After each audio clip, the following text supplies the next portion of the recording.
யோவான் எழுதின சுவிசேஷம் 31ஆம் அதிகாரம் 33வது வசனம்.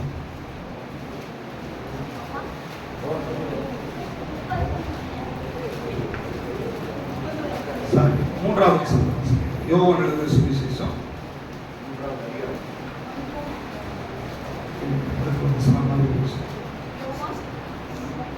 யோவான் எழுதின சுவிசேஷம் அப்போஸ்தலர் நடவடிக்கைகள்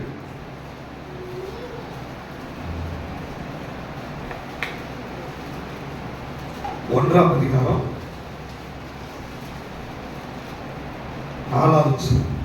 அன்றியும் அவர் அவர்களுடனே கூடி வந்திருக்கும் போது அவர்களை நோக்கி, யோவான் ஜலத்தினாலே ஞானஸ்நானம் கொடுத்தான், நீங்கள் சில நாளுக்குள்ளே பரிசுத்த ஆவியினாலே ஞானஸ்நானம் பெறுவீர்கள். நல்லா கவனிச்சுக்கோங்க. யோவான் ஜலத்தினாலே ஞானஸ்நானம் கொடுத்தார். நீங்கள் சில நாளுக்குள்ளே பரிசுத்த ஆவியினால என்ன பண்ணுவீங்க? ஞானஸ்நானம் பண்ணப்படுவீர்கள். யோவானை குறித்து வேதத்தில் வாசித்தால் மனம் திரும்புதலுக்கென்று அவர் ஞானஸ்நானம் கொடுத்து வந்தார். யோவானுடைய ஞானஸ்நானம் தண்ணீரில் கொடுக்கப்பட்ட ஞானஸ்நானம். வேதம் சொல்லுகிறது, தண்ணீரிலே ஞானஸ்நானம் பண்ணுவது தேவனோடு நல் மனசாட்சியில் நாம் பண்ணுகிற உடன்படிக்கை. பழைய மனுஷனை அடக்கம் பண்ணுவது, தேவனோடு வாழுவதற்கு நாம் நம்மையே பரிபூர்ணமாய் ஒப்பு கொடுப்பது, புது சிருஷ்டியாய் வெளியே எழுந்திருப்பது. இதெல்லாம் பல அர்த்தங்கள் அதில் இருக்குது. ஒரு ரட்சிக்கப்பட்ட தேவ பிள்ளை இயேசுவை ஏற்றுக்கொண்ட உடனே செய்ய வேண்டிய ஒரு முக்கியமான காரியம் ஞானஸ்நானம். ரட்சிக்கப்படாதவர்கள் ஞானஸ்நானம் எடுக்க முடியாது, எடுக்கக்கூடாது. வேதம் சொல்லுகிறது, உலகமெங்கும் போய் சகல சிருஷ்டிகளுக்கும் சுவிசேஷத்தை சொல்லி அவர்களை சீசராக்கி ஞானஸ்நானம் கொடுங்கன்னு சொல்லியிருக்கு. அப்போ சீசர்கள் ஆகாமல் ஞானஸ்நானம் பெற முடியாது. சீசர்கள் என்றால் யார்? இவர் தான் என்னுடைய குரு, இவர் தான் என்னுடைய தெய்வம், இவருக்கு பின்னாடி தான் நான் போக போறேன், இவருக்காக எல்லாவற்றையும் நான் விடுறேன் என்று சொல்லி தீர்மானம் எடுத்தவர்கள் தான் சீசர்கள். சீசர்கள் ஆக்கப்பட்டவர்களுக்கு தான் ஞானஸ்நானம் கொடுக்க வேண்டும். யார் சீசன் ஆவதற்கு தன்னை ஒப்பு கொடுத்திருக்கிறானோ அவனை தன்னுடைய மனவாட்டி ஆவதற்கு அவர் நிச்சயம் பண்ணுகிறார். சீசர்கள் ஆவதற்கு ஒப்பு கொடுக்காதவர்கள் மனவாட்டி என்ற அந்தஸ்துக்குள்ள போகவே முடியாது. இன்னைக்கு நம்ம நிறைய பேர் ஞானஸ்நானம் எடுத்துட்டோம். எத்தனை பேர் ஞானஸ்நானம் எடுத்துருக்கீங்க? ஒரு நல்ல சொல்லுங்க. ஆனால் எத்தனை பேர் நாம் சீசர்களா இருக்கிறோம்?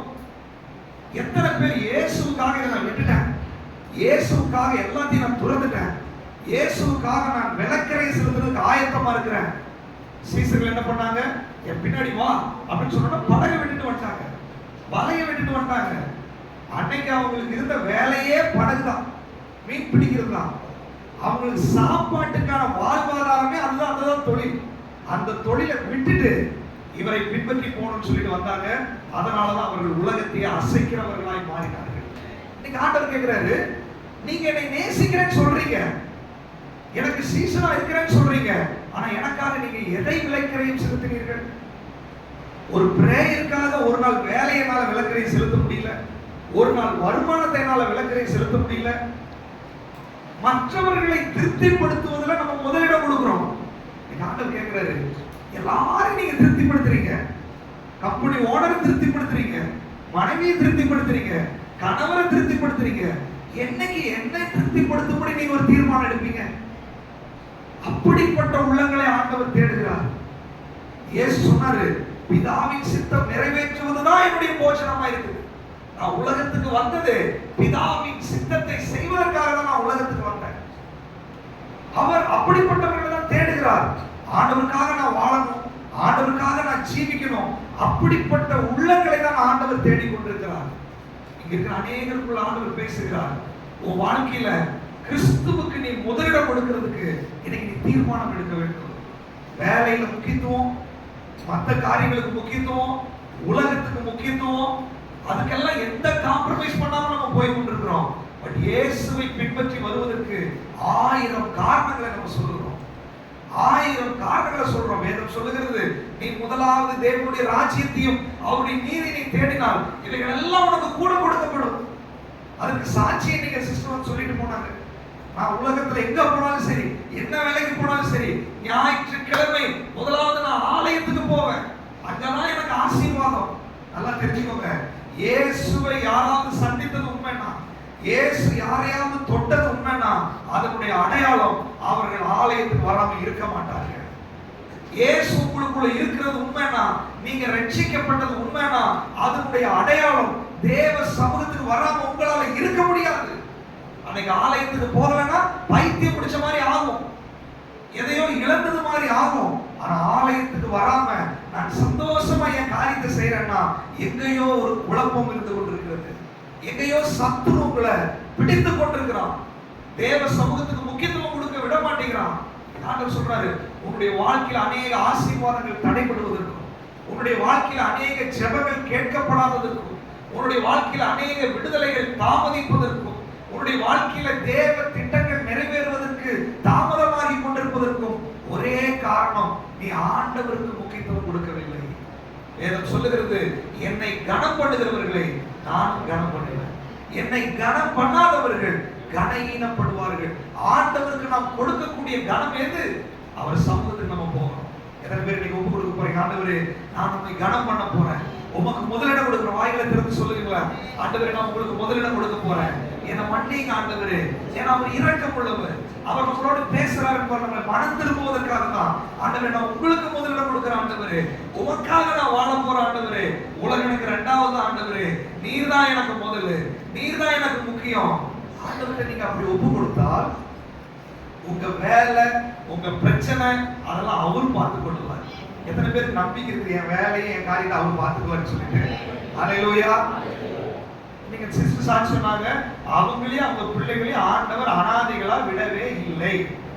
அப்ப உங்களை விட்டுருவாரா? அவர் சொல்ற, நான் உங்களை திக்கற்றவர்களாய் விடேன். ஒரு நாள் உங்களை உங்க பிள்ளைகளை கைவிட மாட்டார். ஆனால் கண்டிஷன், நீங்க அவரை நம்பி ஒரு ஸ்டெப் முன்னாடி எடுத்து வாங்க, அவர் மேல விசுவாசம் வைக்க வேண்டும்.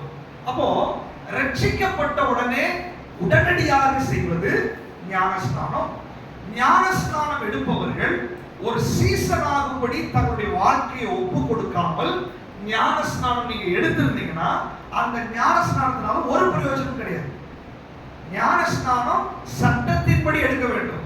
சர்ச்சுக்கு போன உடனே ஞானஸ்நானம் கொடுத்துறாங்க, அந்த ஞானஸ்நானத்தினால அவர்களுக்கு விடுதலை இல்லை, பிரயோஜனம் கிடையாது. ஞானஸ்நானம் என்பது ஒரு விடுதலை.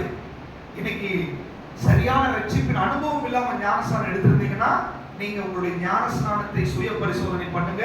சரியான சத்தியத்திற்குள்ளாய் நடத்தப்படும்படி நீங்க உங்களை ஒப்பு கொடுக்கும்படி அன்பாய் கேட்டுக்கொள்கிறேன். ஏன்னா ஆவிக்குரிய விஷயத்துல எங்கேயுமே நமக்கு தடை வரக்கூடாது. சோ ஞானஸ்நானம் பெறும். இப்ப யோவான் ஜலத்தினால ஞானஸ்நானம் கொடுக்கிறாரு, இயேசு கிறிஸ்து பரிசுத்த ஆவியினால ஞானஸ்நானம் கொடுக்கிறார். யோவான் பிரசங்கம் பண்ணும்போது சுவிசேஷ புத்தகங்களை நீங்க வாசிச்சீங்கன்னா அவர் சொல்றாரு, எனக்கு பின்னாடி ஒருத்தர் வர்றாரு, அவர் பரிசுத்த ஆவியினாலையும் அக்கினினாலையும் உங்களுக்கு என்ன பண்ணுவாரு? ஞானஸ்நானம் கொடுப்பார். அப்ப இயேசு கிறிஸ்து பரிசுத்த ஆவியினால ஞானஸ்நானம் கொடுக்கிறவர்.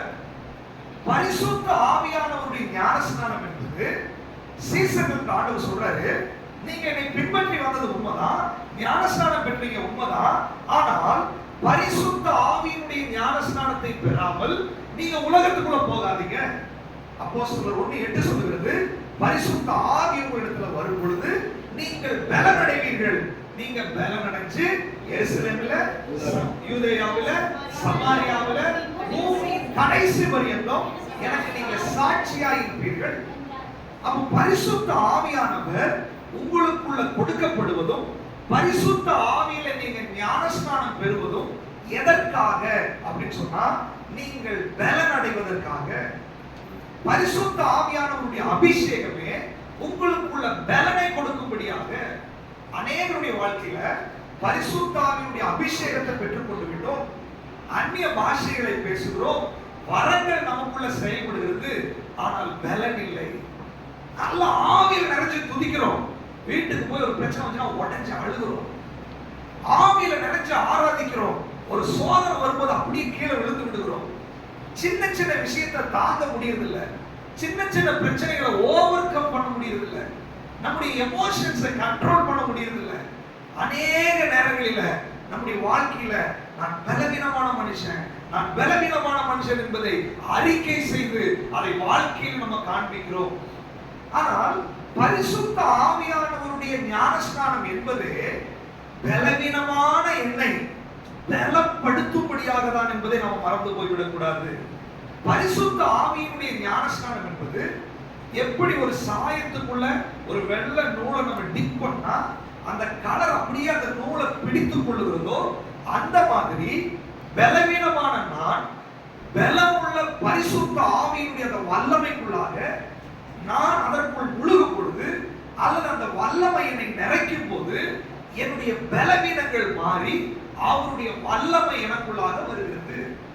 பரிசுத்த ஆவியினுடைய வல்லமை என்பது அது ஒரு டைனமைட் என்று அதை உபயோகப்படுத்துகிறார்கள். அது ஒரு டைனமிக் அல்லது டுனாமிஸ் பவர் என்று சொல்லுகிறார்கள். அப்ப டுனாமிஸ் பவர் என்றால் ஒரு ஆட்டம் பாம்பை விட, அணு ஆயுதத்தை விட பவர்ஃபுல்லான ஒரு வெப்பன், ஒரு பவர்ஃபுல்லான ஒரு வெடிபொருள். அப்போ பரிசுத்த ஆவியினுடைய வல்லமை என்பது ஒரு டுனாமிஸ் பவராய் இருக்கிறது. அந்த வல்லமை பழைய ஏற்பாட்டில் நம்ம வாசிக்கும் பொழுது அந்த கர்த்தரின் சத்தம் வல்லமை உள்ளது. கர்த்தரின் சத்தம் கேதுரு மரங்களை முறிக்கும். கர்த்தரின் சத்தம் வனாந்தரத்தை அதிர பண்ணும். கர்த்தரின் சத்தம் பெண்மான்களை ஈடுபடி செய்யும். கர்த்தருடைய வல்லமை பழைய ஏற்பாட்டுல நிறைய காரியங்களை வாசிக்கும் போது செங்கடலே ரெண்டா பிளந்துச்சு, எரிகோ கோட்டைகள் எல்லாம் உடைச்சது. கர்த்தருடைய வல்லமை வெளிப்பட ஆரம்பிக்கும் போது சத்துருவின் கிரியைகள் எல்லாம் அழிய ஆரம்பித்தது, சத்துருவின் கோட்டைகள் எல்லாம் தகர ஆரம்பித்தது. கர்த்தருடைய வல்லமைக்கு முன்பாக நிக்க முடியாது.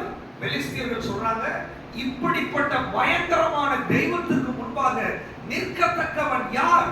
விக்கிரக வழிபாடுகள் மாந்திரிகங்கள் நிறைந்தவர்கள் சொல்றாங்க, இந்த பவருக்கு முன்னாடி என்னால நிக்கவே முடியல, இந்த ஜீவனுள்ள தேவனுக்கு முன்னாடி என்னால யுத்தம் பண்ண முடியாது என்று அவர்களே அறிக்கை பண்ணுகிற அளவுக்கு இது பவர்ஃபுல்லான ஒரு வல்லமையா இருக்கிறது. இந்த பரிசுத்த ஆவியுடைய ஞானஸ்நானம் என்பது பலவீனமான, எந்த விஷயத்திலும் ஜெயிக்க முடியாமல், எந்த விஷயத்திலும் மேற்கொள்ள முடியாமல் இருந்த என்னை அந்த வல்லமையான அந்த பவருக்குள்ள என்னை முக்கி எடுக்கிறது தான் பரிசுத்த ஆவியுடைய ஞானஸ்நானம். ஹalleluya, ஹalleluya. எத்தனை பேர் விசுவாசிக்கிறீங்க பரிசுத்த ஆவிக்கு அந்த வல்லமை இருக்குது என்று சொல்லி? ஹalleluya.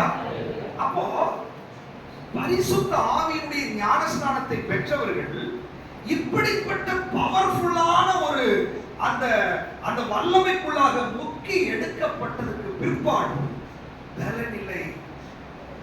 ஆவியில நிறைஞ்சு செபிக்கும் போது பயங்கர பலனாய் உணர்கிறோம். வீட்டுக்கு போன உடனே பிசாசு நம்மளை அட்டாக் பண்றோம். ஆவியில நிறைஞ்சு பயங்கரமாய் உணர்கிறோம். சபை முடிஞ்ச உடனே கோபத்தை வெளிப்படுத்துகிறோம் அல்லது பலவீனங்கள் வெளியாகிறது. இது நம்முடைய எல்லாத்துக்கும் இருக்கிற ஒரு சாதாரணமான விஷயம் தான். ஆனா இன்னைக்கு இந்த பரிசுத்த ஆவியானவருடைய பலன் எப்படி நமக்கு கிடைக்கும் என்பதை சிந்தித்து நம்ம ஜெபிக்க போகிறோம். எத்தனை பேருக்கு பரிசுத்த ஆவியுடைய அபிஷேகத்துக்குள்ள இருக்கிற அந்த பலன் எனக்கு வேணும்? எத்தனை பேர் விரும்புறீங்க? ஹalleluya சொல்லுங்க. வாயில திறந்து கேளுங்க, ஆண்டவரே ஆவியானவரே அந்த அபிஷேகம் எனக்கு இருக்குது, ஆனா எனக்கு பலன் இல்ல ஆண்டவரே. சொல்லுங்க, அறிக்கை பண்ணுங்க, எனக்கு பலன் இல்லப்பா.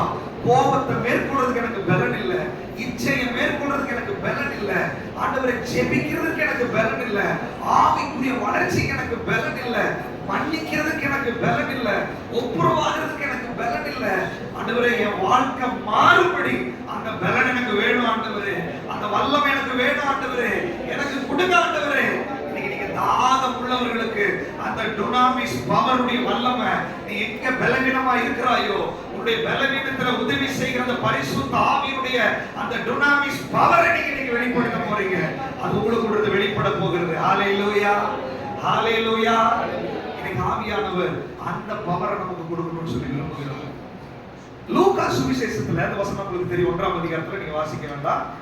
மரியாளுக்கு தேவதூதன் அறிவிக்கும் போது, கிருபை பெற்றவளை வாழ்க, உனக்குள்ள இப்படி ஒரு இயேசு பிறப்பார் என்ற நற்செய்தி அறிவிச்ச உடனே அந்த அம்மா சொல்றாங்க, இது எப்படி ஆகும், இது எப்படி சாத்தியம்?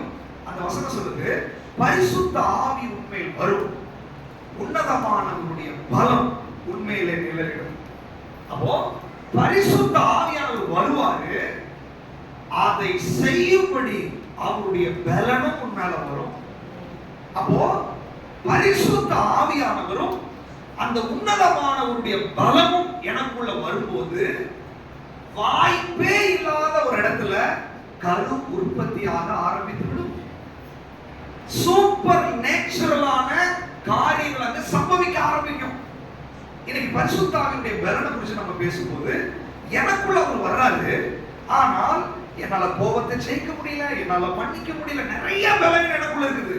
இன்னைக்கு ஆண்டவர் சொல்றாரு, இந்த பரிசுத்த ஆவியுடைய அபிஷேகம் உனக்குள்ள வரும்போது நீங்க மறந்துடக்கூடாது, உன்னதமானவருடைய பலம் அதில் இருக்கிறது. அந்த பலன் உள்ள வரும்போது வாய்ப்பே இல்லாத இடத்துல ஒரு கரு உற்பத்தி ஆனது போல, வாய்ப்பே இல்லாத இடத்துல தெய்வீக சுபாவம் உனக்குள்ள உற்பத்தியாக ஆரம்பித்து விடும். மரியாளுடைய வயிற்றுல இயேசு உற்பத்தி ஆனது போல உங்களுடைய கேரக்டர்ல இயேசுவின் சுபாவங்கள் உற்பத்தியாக ஆரம்பித்து விடும். ஹல்லேலூயா. நீங்க விசுவாசிக்கணும், ஆண்டவரே மரியாள் அம்மாவுடைய வயிற்றுக்குள்ள அந்த உன்னதமானவருடைய பலன் இறங்கி வந்துச்சு, அப்போ ஒரு சூப்பர் நேச்சுரலா குழந்தை பிறந்துச்சு. அதே அபிஷேகம் தான் ஆண்டவரே எனக்குள்ள. என்னால பலவீனமானவனா இருக்கிறேன், இவ்வளவு காலமா நான் சோர்ந்து போறேன், என்னுடைய சுபாவத்துல மாற்றம் இல்ல, என் பேச்சுல மாற்றம் இல்ல, எனக்கு இன்னைக்கு அந்த பலன் வேணும் ஆண்டவரே.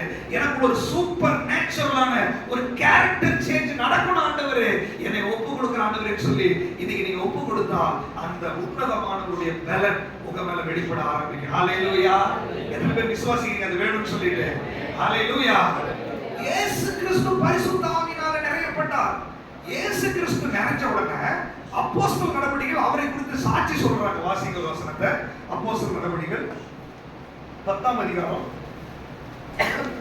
38வது வசனம். நசரேயனாகிய இயேசுவை தேவன் பரிசுத்த ஆவியினாலும் வல்லமையினாலும் அபிஷேகம் பண்ணினார். தேவன் அவருடனே கூட இருந்தபடியினாலே அவர் நன்மை செய்கிறவராயும் பிசாசின் வல்லமையில் அகப்பட்ட யாவரையும் குணமாக்குகிறவராயும் சுற்றித் திரிந்தார். இயேசு கிறிஸ்து பரிசுத்த ஆவியினாலே நிறைந்தார். ஆனா வசனம் அதோட விடல, அவர் பரிசுத்த ஆவியினாலேயும் வல்லமையினாலே நிரப்பப்பட்டார். அந்த வல்லமை அதற்குள்ள இருக்கிறது, அதை நீங்க விசுவாசிக்கணும். பரிசுத்த ஆவியானவருடைய அபிஷேகத்துக்குள்ள உங்களால முடியாததை முடிக்கும்படியான வல்லமை இருக்குது என்பதை நீங்க விசுவாசிக்க வேண்டும். பரிசுத்த ஆவியுடைய அபிஷேகத்துல நீங்க ஆவியில நிரம்பும் போது, அந்நிய பாஷைகளை பேசும்போது உங்களுடைய ஆவிக்குரிய மனுஷனுக்குள்ள ஒரு விசுவாசம் வரணும்.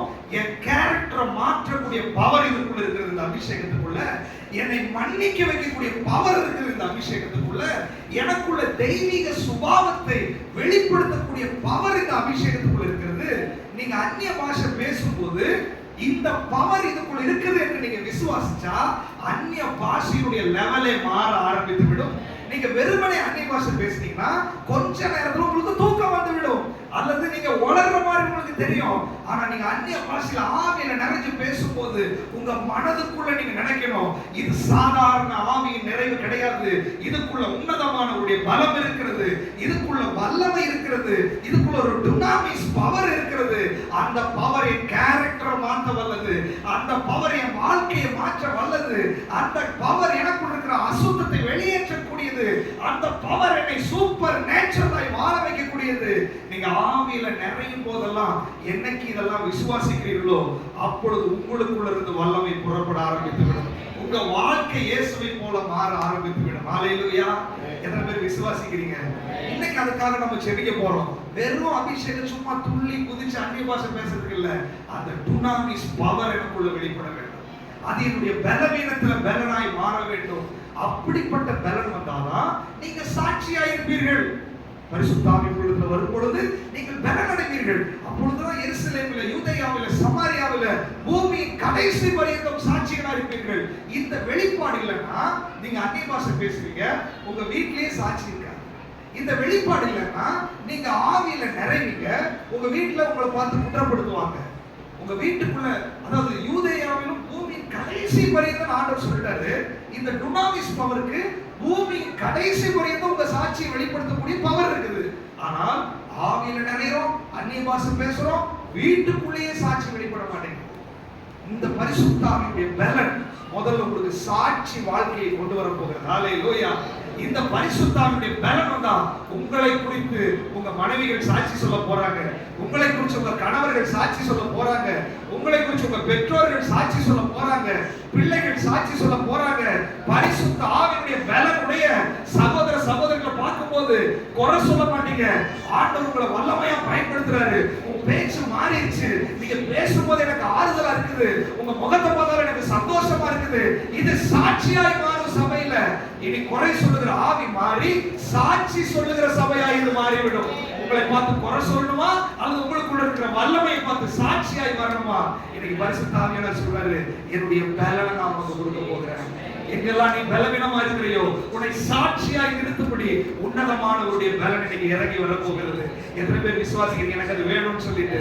உங்க சாட்சி வாழ்க்கையை காத்துக் கொள்ளும்படி ஆண்டவர் தன்னுடைய ஆவியுக்கு மேல பொழிதரல போகிறார். இந்த ஆவியுடைய பலன், பரிசுத்த ஆவியுடைய நிறைவு, பரிசுத்த ஆவியுடைய பலன், இது ரெண்டு வகையான அனுபவமா? பரிசுத்த ஆவியுடைய நிறைவு தனியா, பரிசுத்த ஆவியுடைய பலன் தனியா பெற்றுக்கொள்ளணுமா அப்படின்னா இல்ல. பரிசுத்த ஆவியினுடைய அபிஷேகத்துக்குள்ளேயே பரிசுத்த ஆவியினுடைய பலன் இருக்குது. ஆனா விஷயம், அந்த பரிசுத்த ஆவியினுடைய பலனை நீங்க விசுவாசித்தால் அது உங்களுக்குள்ள வெளிப்பட ஆரம்பித்து விடும். வெறுமனே அபிஷேகம் என்று நீங்க நினைச்சிட்டு இருந்தீங்கன்னா அது துள்ளுவீங்க, குதிப்பீங்க, அன்னை பாஷை பேசுவீங்க, அதோட முடிச்சு போயிடும். ஆனால் இது ஒரு பலன், இது ஒரு வல்லமை, இது ஒரு பவர். எனக்குள்ள ஒண்ணுமே கிடையாது, ஆனா இந்த பவர் வரும்போது நான் சூப்பர் நேச்சுரல் மனுஷனா மாறிடுறேன். என்னால இது முடியாது, ஆனா இந்த அபிஷேகத்துடைய வல்லமை வரும்போது நான் எல்லாவற்றையும் செய்து முடிக்கக்கூடிய வல்லமை பெற்றவனா மாறிவிடுவேன். இந்த சத்தியம் உங்களுக்கு புரிய வேண்டும். எத்தனை பேர் இது புரிஞ்சிச்சு? எத்தனை பேர் அதை விசுவாசிக்கிறீங்க? இந்த அபிஷேகத்துக்குள்ள உங்க வாழ்க்கையை மாற்றக்கூடிய பவர் இருக்கிறது. இந்த அபிஷேகத்துக்குள்ள உங்க கேரக்டரை மாற்றக்கூடிய வல்லமை இருக்கிறது. இந்த அபிஷேகத்துக்குள்ள உங்களால முடியல முடியல முடியல நீங்க சொல்றீங்களே, அதை முடிய வைக்கக்கூடிய பவர் அதுக்குள்ளாக இருக்கிறது. இந்த அபிஷேகத்துக்குள்ள உங்களுடைய சாட்சி கேடான வாழ்க்கையை மாற்றி உங்களை பற்றின சாட்சி சொல்ல வைக்கக்கூடிய ஒரு பவர் அதற்குள்ளாக இருக்கிறது. இந்த அபிஷேகத்துக்குள்ள என்னால ஜெபிக்க முடியலன்றீங்களே, ஜெப ஆவியானவருக்குள்ள ஊற்றுக்குள்ள ஜெபிக்க வைக்க போகிறாரு. இந்த அபிஷேகத்துக்குள்ள ஊழியத்தினுடைய வல்லமை இருக்கிறது. அதாவது ஆவிக்குரிய வாழ்க்கையில எதெல்லாம் முடியல நீங்க நினைக்கிறீங்களோ அத்தனையும் முடிய வச்சு இயேசுவை போல மாற்றுவதற்கு தான் இந்த அபிஷேகம் உங்களுக்கு கொடுக்கப்பட்டிருக்கிறது. ஹalleluya, ஹalleluya. எத்தனை பேருக்கு ஆசையா இருக்கு எனக்கு அந்த பலன் வேணும்? அது உங்களுக்குள்ள அபிஷேகத்திலே இருக்குது. பட் இன்னைக்கு நீங்க விசுவாசிக்கும் போது அது பலனாய் உங்களுக்குள்ள வெளிப்பட போகிறது. ஹalleluya. வேகமாக சில காரியங்களை பார்த்து நம்ம முடிக்க போகிறோம். இந்த பலன் எப்போ வரும்? வாசிங்க லூக்கா எழுதின சுவிசேஷம் 4ஆம் அதிகாரம் 1ஆவது வசனம். வேகமாக வாசிங்க.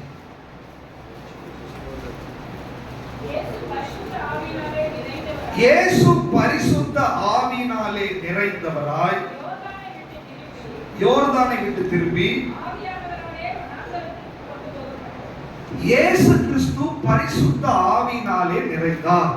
14வது வசனம்.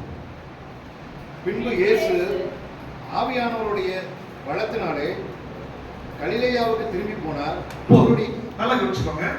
பரிசுத்த ஆவியினாலே நிரப்பப்பட்ட இயேசு கிறிஸ்து வனாந்தரத்தினுடைய சோதனைகள் முடிந்ததுக்கு பிற்பாடு பரிசுத்த ஆவியினுடைய பலத்துல ஊழியத்துக்கு புறப்பட்டிருக்கிறார். இது 2 அனுபவம் அல்ல, ஆனால் 2 அனுபவம் தான். எப்படி சொல்றேன் அப்படின்னா, இப்போ 1 லிட்டர் பால் நீங்க கடையில போய் வாங்கிட்டு வந்துட்டீங்க. இப்ப அந்த பால் நீங்க குடிக்க முடியுமா? இல்ல குழந்தைகளுக்கு அதை ஊத்தி கொடுக்க முடியுமா? அப்படியே அது பூனைதான் குடிக்கும், பச்சை பால் இல்லையா? அப்போ பால் வாங்கினால் அதை கொதிக்க வைக்க வேண்டும். அது கொதிக்கும் போது நான் குடிக்கக்கூடிய ஒரு பானமாய் அது மாறிவிடுகிறது. அவ்வளவுதானே? அதே மாதிரி பரிசுத்த ஆவியினுடைய அபிஷேகம் ஃப்ரெஷ்ஷா எனக்குள்ள வருது. அந்த அபிஷேகத்தை கொதி நிலைக்கு நான் கொண்டு வரும்போது, அல்லது அந்த அபிஷேகத்தை அபிஷேகத்தை சமைக்கும் போது, அந்த அபிஷேகத்துக்குள்ள இருக்கிற விஷயத்தை நான் மெடிடேட் பண்ணும்போது, பிராக்டிஸ் பண்ணும்போது, அது எனக்கு குடிக்கக்கூடிய பொருளாகவும் மற்றவர்களுக்கு சப்ளை பண்ணக்கூடிய பொருளாகவும் மாறும். நீங்க அபிஷேகத்தை பெற்று பச்சை பால கையில 4 நாளா வச்சுட்டே இருந்தீங்கன்னா என்ன ஆகும்? முடிஞ்சு. அப்ப அபிஷேகத்தை பெற்று அதை அப்படியே நீங்க வச்சிருந்தீங்கன்னா அது உங்க கையில கெட்டு போய்விடும். அது கெட்டு போய்விடும். அந்த அபிஷேகம் உங்களுக்கு உதவாது. அந்த அபிஷேகம் அனல் மூட்டப்பட வேண்டும், அது கொதிக்க வைக்கப்பட வேண்டும். அதற்குள்ள இருக்கிற விஷயங்கள் கொதிக்க வைக்கும் போது அது பலனாய் வெளிப்பட ஆரம்பித்து விடும். நீங்க நல்லா புரிஞ்சுக்கணும்னா, பரிசுத்த ஆவியினுடைய அபிஷேகத்தை பெற்றுக்கொண்டோம். அதற்கு பிற்பாடு என்ன செய்ய வேண்டும் என்று நீங்க புரிஞ்சுக்கிட்டீங்கன்னா, பரிசுத்த ஆவியினுடைய பலனை எப்படி பெற்றுக்கொள்வது என்பதை நீங்க புரிஞ்சு கொள்ளலாம். நமக்கு ஒரே ரோல் மாடல் இயேசு கிறிஸ்து மட்டும்தான். இயேசு கிறிஸ்து பரிசுத்த ஆவியில நிறைந்தார். எத்தனை பேர் பரிசுத்த ஆவியில நிறைஞ்சிருக்கீங்க? ஒரு அல்லேலூயா சொல்லுங்க. அப்ப நம்மள மாதிரி அவரும் நிறைஞ்சிட்டார். அந்த இது ஓகே. இப்ப 14வது வசனம், பரிசுத்த ஆவியுடைய பலத்தோட ஒரு புறப்பட்டு போனார். அப்ப அந்த பரிசுத்த ஆவியுடைய பலன் எனக்குள்ள மிஸ் ஆகுது. அபிஷேகம் வந்துருச்சு, பலன் மிஸ் ஆகுது. அப்ப இயேசு என்ன பண்ணினாரு? இவர் பரிசுத்த ஆவியுடைய அபிஷேகத்தை பெற்ற உடனே வனாந்தரத்துக்கு ஆவியானவரால் கொண்டு போகப்படுகிறார். பிசாசானவன் இயேசுவை சோதிக்கிறான். இயேசுவை சோதிக்கும் போது அவன் கேட்ட கேள்வியிலும் இயேசு சொன்ன பதிலையும் 3 விஷயங்கள் இருக்கிறது. அந்த 3 விஷயங்களை அவர் அனல் மூட்டி எழுப்பினார். பலத்தோடு அவர் கடந்து போய்விட்டார். ஹல்லேலூயா. அந்த 3 விஷயத்துல முதலாவது விஷயம் வாசிங்க, 4வது வசனம்.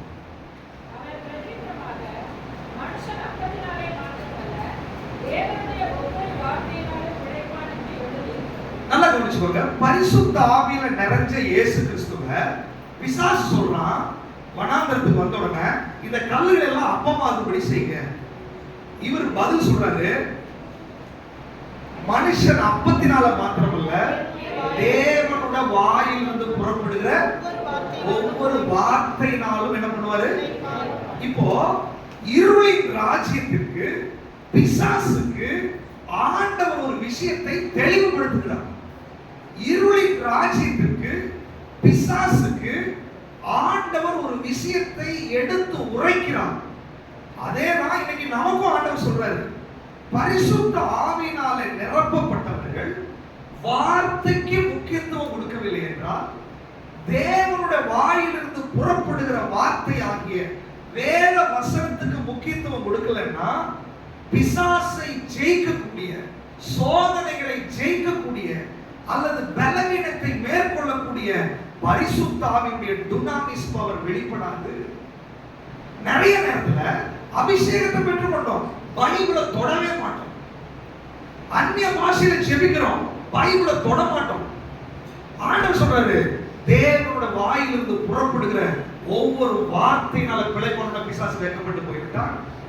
உங்களுக்குள்ள அநேக பலவீனங்கள் இருக்கிறது. நிறைய காரியத்தை உங்களால ஜெயிக்க முடியல, நிறைய காரியத்தை ஓவர் கம் பண்ண முடியல. ஆவிக்குரிய வாழ்க்கையில பலவீனப்பட்டு கிடக்குறீங்க. இன்னைக்கு ஆண்டவர் சொல்றாரு, தேவனுடைய வாயிலிருந்து புறப்படுகிற வார்த்தையை ஆண்டவர் கையில கொடுத்திருக்கிறார். சத்திய வேதத்தை கையில கொடுத்திருக்கிறார். நீ ஆவியில நிறைந்தாய், ஆனால் பலன் இல்லாதவளாய் இருக்கிறாய். நீ ஆவியில நிறைகிற பிசாசை ஜெயிக்க முடியல. நீ ஆவியில நிறைகிற சோதனையை சகிக்க முடியல. நீ ஆவியில நிறைகிற கிறிஸ்துவின் சுபாவங்கள் உனக்குள்ள வரல. காரணம், ஆவியில நிறைஞ்சதோட நிறுத்தியாச்சு. பாலை கொதிக்க வைக்கிற மாதிரி பரிசுத்த ஆவியில நிறைந்தவர்கள் வசனத்தை வாசிக்கும் போது, இதுவும் ஆவி, வசனத்துக்குள்ள ஆவி இருக்குது, ரெண்டு ஜாயிண்ட் ஆகும் போது அது அனல் மூட்டி எழுப்பப்படும். அது ஒரு டுனாமிஸ் பவராய் வெளிப்பட ஆரம்பித்து விடும். ஹல்லேலூயா. அந்த பலன் உங்களுக்குள்ள வர வேண்டும். ஒரு பெரிய பாம் இருக்கு, அந்த பாம் இருக்கு, ஐயோ இது வெடிச்சிரும், இது வெடிச்சா வீட்டவே தூக்கிரும், இது வெடிச்சா எல்லாத்தையும் அழிச்சிரும் சொல்லிட்டே இருக்கிறோம். பத்த வைக்காத வரைக்கும் என்ன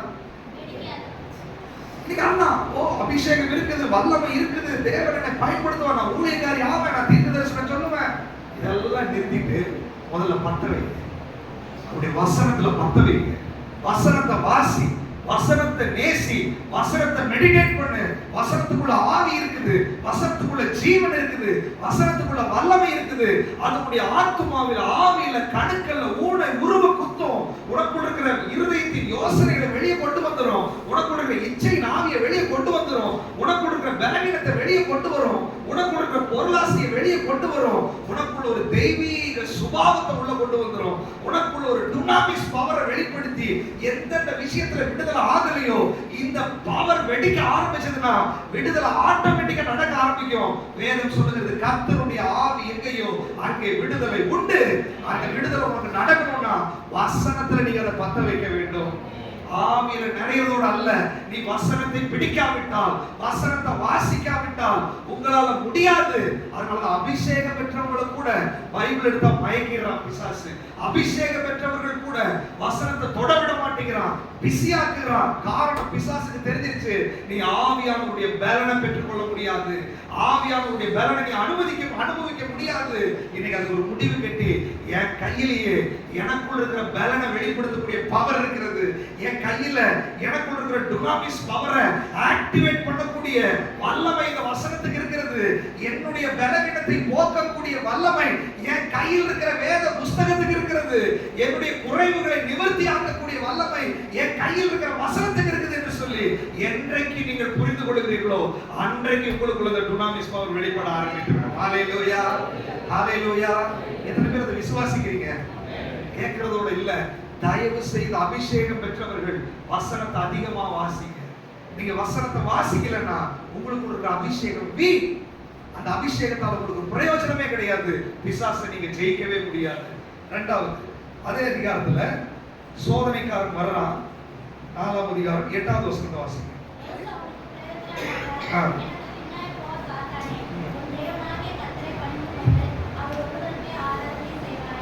இப்போ 7வது வசனத்தை நீங்க வாசி பாத்தீங்கன்னா இயேசு கிறிஸ்து கிட்ட சோதனைக்காரன் வர்றான். நீர் என்னை பணிந்து கொள்ளும் அப்படின்றான். எல்லாத்தையும் நான் உனக்கு தருவேன்.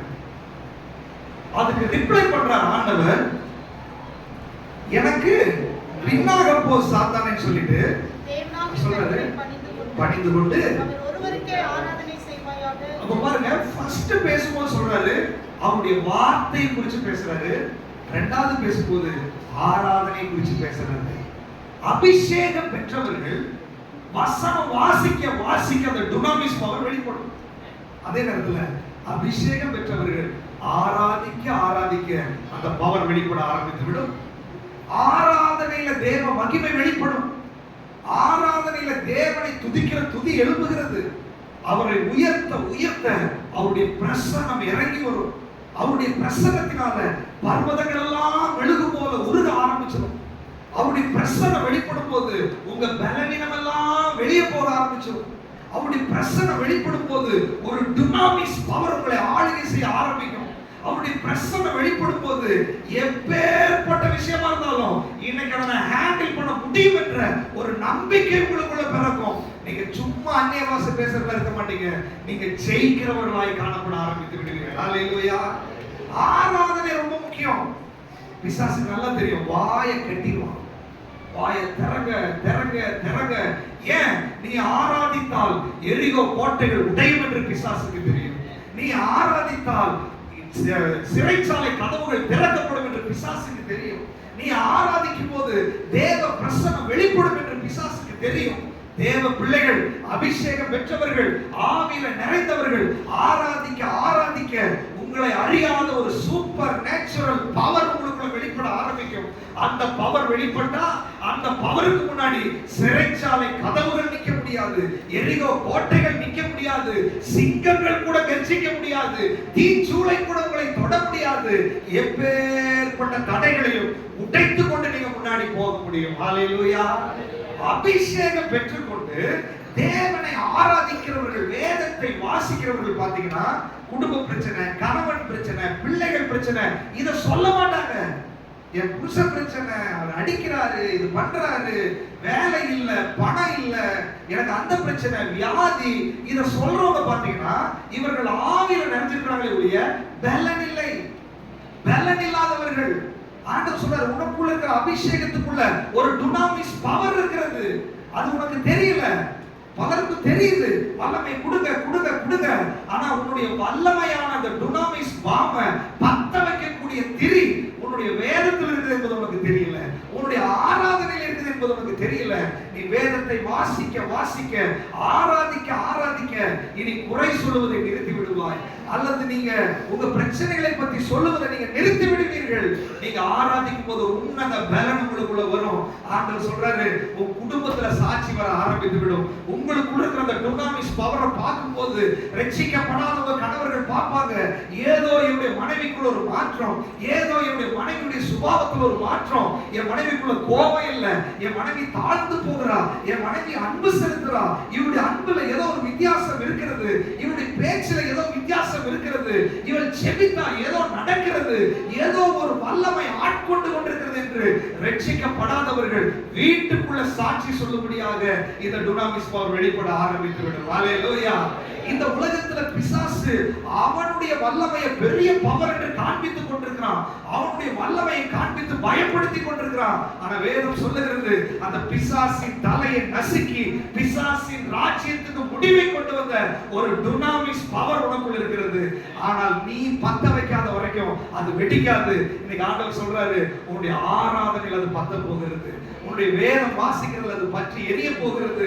அப்படி நீங்க வேதம் வாசிச்சு ஆராதிச்சு வேதம் வாசிச்சு ஆராதிச்சு அந்நிய பாஷையில ஜெபம் பண்ணீங்கன்னு சொன்னா இன்றைக்கு இருக்கிற பலவீனம் அல்ல, சீசர்கள் ஒரு புது பலத்தோடு உலகமெல்லாம் போய் சாட்சியா இருந்தது மாதிரி உங்களையும் சாட்சியாய் ஆண்டவர் நிறுத்த போகிறார். எத்தனை பேர் விசுவாசிக்கிறீங்க? ஹல்லேலூயா. மூன்றாவதாக 4ஆம் அதிகாரம் 12வது வசனம்.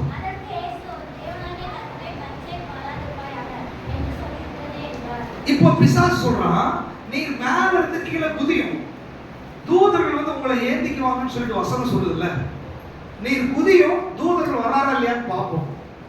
இவர் சொல்றாரு, டெஸ்ட் பண்ணாத, பரீட்சை பார்க்காத. அநேக அபிஷேகத்தை பெற்றுக்கொண்டாங்க, ஆவியில நிறைஞ்சிட்டாங்க, சின்ன சின்ன விஷயத்துல கூட ஆண்டவரை பரீட்சை பார்ப்பது. அப்படின்னா அதுல என்ன சொல்ல வர்றாரு அப்படின்னா, விசுவாசம் வேண்டும். விசுவாசம் இருந்துச்சுன்னா டெஸ்ட் பண்ண மாட்டீங்க. நீ வசனம் சொன்னீங்கல்ல, தூதன் நீங்க வருவானா இல்லையான்னு பார்ப்போம் அப்படின்றது பரீட்சை பார்க்குறது. நீ விசுவாசிங்க, ஆண்டவரே என்னுடைய கால் கீழே படாத மாதிரி எப்படி வேணாலும் பாதுகாக்க உங்களால முடியும் ஆண்டவரே, என்னுடைய காலங்கள் உங்களுடைய கரத்தில் இருக்குது ஆண்டவரே, நான் பிசாசு சொல்றத நம்ப மாட்டேன் ஆண்டவரே. அநேக நேரத்துல விசுவாசம் இல்லை தேவ பிள்ளைகளுக்கு. ஆவியில நிறையறாங்க, அபிஷேகத்துல நிறையறாங்க, எல்லாம் பண்றாங்க, அவங்க பேச்சு பார்த்தீங்கன்னா அடுத்தவங்களுடைய விசுவாசம் கூட டவுன் ஆகும், அடுத்தவங்க விசுவாசம் கூட பஞ்சர் ஆக்கிடுவாங்க. ஏன் உனக்குள்ள அந்த வல்லமை இல்ல? ஏன் உனக்குள்ள அந்த விடுதலை இல்ல? உன்னுடைய வாயில நெகட்டிவான வார்த்தைகள் வரக்கூடாது. ஒருவேளை உனக்கு பிரச்சனையே இருக்கட்டும், பலவீனமே இருக்கட்டும், பவுல் சொல்றாரு, அநேக முறை நான் அடிபட்டேன், அநேக முறை நான் காவலில் இருந்தேன், அநேக முறை வாரினால் அடிக்கப்பட்டேன், அநேக உபத்திரவங்கள் வழியில நான் போனேன். நம்மள மாதிரி மனுஷரு, இயேசு கிறிஸ்து நம்மள மாதிரி பாடுள்ளவரா இருந்தாரு, அவரும் அதை ஜெயிச்சாரு. பவுல் சொல்றாரு, குறைவுகள், உபத்திரவங்கள், நிர்வாணங்கள், நாசமோசங்கள் எல்லாம் இருந்துச்சு, பட் கிறிஸ்துவின் அன்பை விட்டு என்னை பிரிக்க மாட்டாது என்று ஒரு நிச்சயம் எனக்கு இருந்துச்சு. பவுல் சொல்ற 2 கொரிந்தியர்ல, நான் எப்பக்கத்தில் நெருக்கப்பட்டாலும் நான் ஒடுங்கி போகிறது கிடையாது. காரணம், நாங்கள் விசுவாசத்தின் ஆவி உடையவர்களாய் இருந்து விசுவாசிக்கிறபடியால் பேசுகிறோம். ஹல்லேலூயா. இந்த பரிசுத்த ஆவியுடைய அபிஷேகத்துல விசுவாசத்தின் ஆவி இருக்கிறது. நீங்க அபிஷேகம் பெற்றுட்டீங்க, ஆனா விசுவாச வார்த்தையை உங்க வாயில வர மாட்டேங்குதுன்னா உங்களுக்குள்ள இருக்கிற ஆவியை நீங்க பரிசோதனை பண்ண வேண்டும். உங்க எதிர்காலத்தை குறிச்சு உங்களுக்கு நம்பிக்கை இல்ல, பிள்ளைகளை குறிச்சு விசுவாச வார்த்தை பேச மாட்டேங்கிறீங்க. நீங்க விசுவாச வார்த்தை பேச ஆரம்பித்தால் உங்களுக்கு இருக்கிற டுனாமிஸ் பவர் வெளியே வர ஆரம்பிக்கும். நீங்க அவிசுவாச வார்த்தைகளை பேச ஆரம்பிச்சா உங்களுக்கு இருக்கிற டுனாமிஸ் பவர் குறைய ஆரம்பிக்கும். உங்களுக்கு இருக்கிற வல்லமையை ஆக்டிவேட் பண்ணி எடுக்கக்கூடிய டூல் உங்க கையில தான் இருக்குது.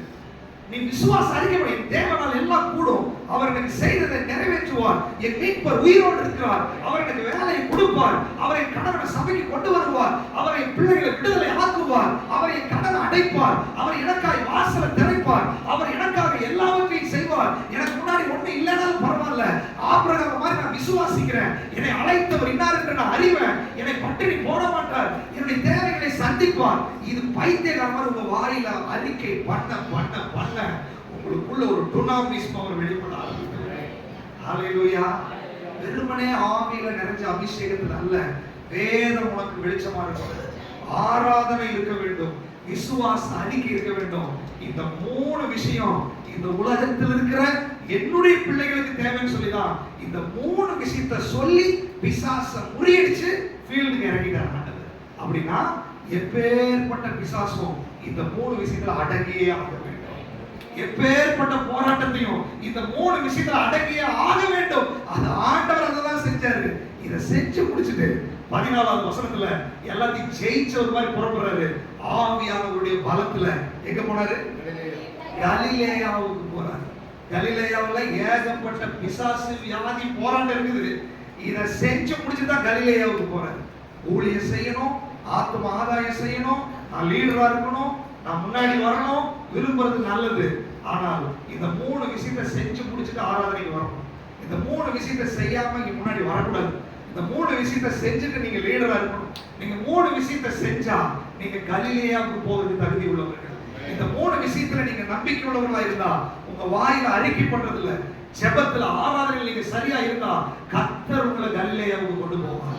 கர்த்தர் உங்களை புறஜாதிகளிடத்துல கொண்டு போவார். கர்த்தர் உங்களை ஜாதிகளிடத்துல கொண்டு போவார். என்ன ஆண்டவர் பயன்படுத்த மாட்டேங்கிறாரு, என்ன ஆண்டவர் யூஸ் பண்ண மாட்டேங்கிறாரு யாரும் நினைச்சீங்கன்னா, இந்த 3 விஷயத்துல நீங்க சரியா இருக்க, ஆவியானவர் வனாந்தரத்துக்கு எப்படி கொண்டு போனாரோ அப்படியே கலிலேயாவுக்கு கொண்டு போவார். ஹalleluya. ஆவியானவர் அந்த வல்லமை உங்களுக்கு கொடுப்பாரு, அந்த பலனை உங்களுக்கு கொடுப்பாரு. அவர் சொல்றாரு, நீ கலிலேயாவுக்கு போகணும். கலிலேயாவுல ஏகப்பட்ட பேரை சந்திக்க வேண்டி இருக்குது, ஏகப்பட்ட வியாதிகளை குணப்படுத்த வேண்டி இருக்குது, ஏகப்பட்ட பிசாசுகளை துரத்தணும், நிறைய பேருக்கு ஆறுதல் பண்ணணும், நிறைய பேருக்கு கண்ணீரை துடைக்கணும். 3 வருஷம் டைமே இல்லாம ஓட வேண்டி இருக்குது. அந்த 3 வருஷம் உங்களுடைய சக்சஸ்ஃபுல் ஆகணும்னா இந்த 3 விஷயத்துல ஜெயிச்சா போதும். இந்த டுனாமிஸ் பவர் அந்த 3 வருஷ வாழ்க்கையில வெற்றியாய் நடக்க விடும். அது இயேசு கிறிஸ்துவுக்கு அது இருந்துச்சு, சீசர்களுக்கு அது இருந்துச்சு. சீசர்கள் அப்போஸ்தலர் நடவடிக்கைகள் 2ஆம் அதிகாரம் 41 42 வாசிங்கன்னா, அவர்கள் அப்போஸ்தலர் உபதேசத்தில் ஆவியில நிறைஞ்ச உடனே சொல்ற முதல் வேலை அப்போஸ்தலருடைய உபதேசம், வசனம், அன்யோன்ய ஃபெலோஷிப். அவங்க கூடி வரும்போதெல்லாம் ஆராதித்தார்கள். ஆராதனை, ஜெபம் பண்ணுதல், உறுதியாய் தரித்திருந்தார். உறுதிங்கிற வார்த்தைக்கு அர்த்தம் என்ன?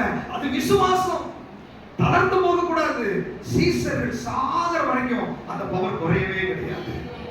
இயேசு கிறிஸ்து அந்த பலத்தோட போனாரு. ஒரே ஒரு வசனத்தை வாசிங்க. பலத்தோட போய் 18வது வசனத்துல என்ன சொல்றாரு பாருங்க. 18 இப்ப பாருங்க, இந்த பலத்தோட போறவர் என்ன சொல்றாரு பாருங்க.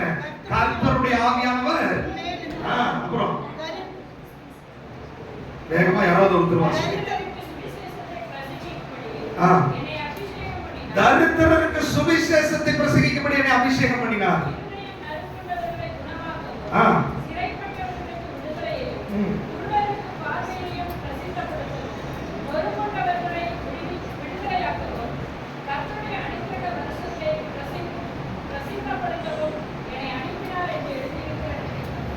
இப்போ பரிசுத்தாவினுடைய பலனோட போயிட்டு இதெல்லாம் அறிக்கை பண்ற, இதுக்கு தான் நான் வந்திருக்கிறேன். அதை வாசிச்சு உட்கார்ந்தாரு. அதுக்கப்புறம் அற்புத அடையாளங்கள் நடக்க ஆரம்பிச்சிருச்சு, பிசாசுகள் ஓட ஆரம்பிச்சிருச்சு, வல்லமை வெளிப்பட ஆரம்பிச்சிருச்சு. நான் சொல்றேன், அதெல்லாம் செகண்டரி. கலிலேயாவுக்கு போறது 2வது. முதலாவது நமக்குள்ள இருக்கிற பலவீனங்களை ஜெயிக்கணும், நமக்குள்ள இருக்கிற குறைவுகளை ஜெயிக்கணும். அபிஷேகம் பெற்று இன்னும் அதே நிலைமை, அபிஷேகம் பெற்று இன்னும் அதே பலவீனம், அதை மாறி இன்னைக்கு உன்னத பலன் உங்களுக்குள்ள வந்து உங்களுக்குள்ள ஒரு கர்ப்பத்தை உற்பத்தி ஆக்கி ஒரு புதிய மனுஷனை உங்களுக்குள்ள பிறப்பித்து உங்க கேரக்டரை மாற்றி இயேசுவை போல உங்களை மாற்றி இயேசுவை கலிலேயாவுக்கு கொண்டு போய் பயன்படுத்துறது மாதிரி உங்களை ஜாதிகளுக்குள்ள கொண்டு போய் பயன்படுத்தணும்னு சொல்லி தேவன் விரும்புகிறார். ஆனா யாருக்கெல்லாம் ஆண்டவரே இந்த பலன் எனக்கு வேணும், இன்னையிலிருந்து நான் வேதத்தை பிடிச்சுக்கிறேன், இன்னையிலிருந்து நான் ஆராதிக்கிறேன், இன்னையிலிருந்து என் வாயில நெகட்டிவா ஒரு வார்த்தை கூட வராதுன்னு சொல்லி இன்னைக்கு தேவ சமூகத்தில் உங்க நாக்கை ஒப்பு கொடுங்க, உங்க கண்ணை ஒப்பு கொடுங்க, உங்க சரீரத்தை ஒப்பு கொடுங்க, உங்க வாழ்க்கையை ஒப்பு கொடுங்க. இன்னைக்கு உன்னத பலனால் நிறைக்கப்பட்டு நீங்க கடந்து போக போறீங்க. அப்படியே கண்களை மூடி ஆண்டவரை நோக்கி பார்க்கலாமா?